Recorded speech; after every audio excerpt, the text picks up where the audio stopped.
داوامان لێ ئەکەن ئایا قەیرانی 25 ساڵی گەندەڵی ئەم وڵاتە بە 60,000 بنی کەمەندامێ چارەسەرەکرێ؟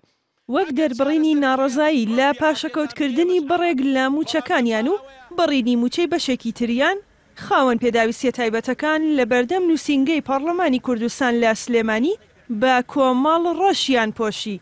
هیچ هیوایەکمان لە حکوومەتەوە گوێ لێ نەبووە، ئەوەی کە تەنها گوێمان لێ بووە بەڵێ قەیرانی دارایی بەردەوام دەبێت، بەڵێ برسیکردنی خەڵک بەردەوام دەبێت، بەڵێ نەهامەتیەکانی ژیان بەردەوام دەبێت، بەڵێ دەبێت کەمەندامان هەتا دەمرن لەو نەهامەتیا بن، بەڵێ دەبێت کەمەندامان هەتا دەمرن دینار لە گیرفانیانە بێ، بەڵێ دەبێت کەمەندامان هەتا دەمرن هەر چاو بە فرمێسک بن، هەر لە خۆشەکانی ژیان بێبەش بن. سەبریە کوڕێکی خاوەن پێداویستی تایبەتی هەیە، باسی خراپی گوزەرانی خۆیان دەکات و دەڵێت یەکێک لە سەرچاوەکانی بژێوی ژیانیان موچەی کوڕەکەیەتی. عاشی ئەم مناڵانە تا ئێستا 9,000 بەچی ئەی بەشی چی ئەکە هەر بەشی دایبیەکەی خۆی ناکات.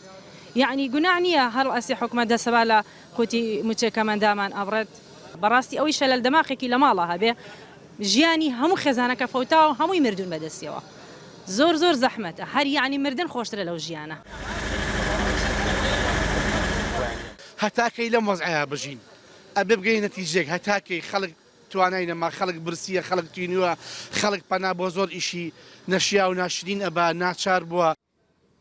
ترسی ئەوان سەرۆکی پەرلەمانی کوردستان و بەشێک لە ئەندام پەرلەمانەکان هاتنە ناو گرتبوونەوەی خاوەن پێداویستیە تایبەتەکان و سەرۆکی پەرلەمانی کوردستان قسەی بۆ خاوەن پێداویستیە تایبەتەکان کرد و هیوای خواست حکوومەت بە خۆی دابچێتەوە بۆ ئەوەی خەڵک ناچار نەبێت پەنابۆشتی تر ببات. تا پەرلەمان کارا بوو، پەرلەمان بەو فشارەی کە لەسەر حکوومەتی کرد نەیهێشت بە هیچ شێوەیەک دەست بخرێتە قوت و بوجە و موچەی خەڵکی کوردستانەوە، بەڵام پەرلەمانیان پەخست سیاسەتی بەناو پاشەکەوت وەکو باسم کرد لە بریەوەی لەو پارانەی خەڵکی کوردستان کە بەناحەق بردویانە هاتن موچەی خەڵکی کوردستانیان بڕی، موچەی کەمەندامیان بڕی، موچەی هەموو چین و توێژەکانی کوردستان کە موچەخۆرن بڕیان.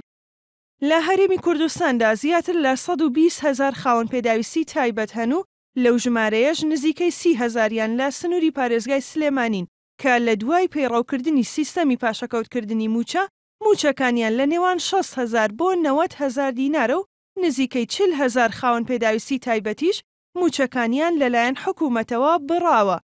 ژاڵە محەممەدە نارتی، سلێمانی.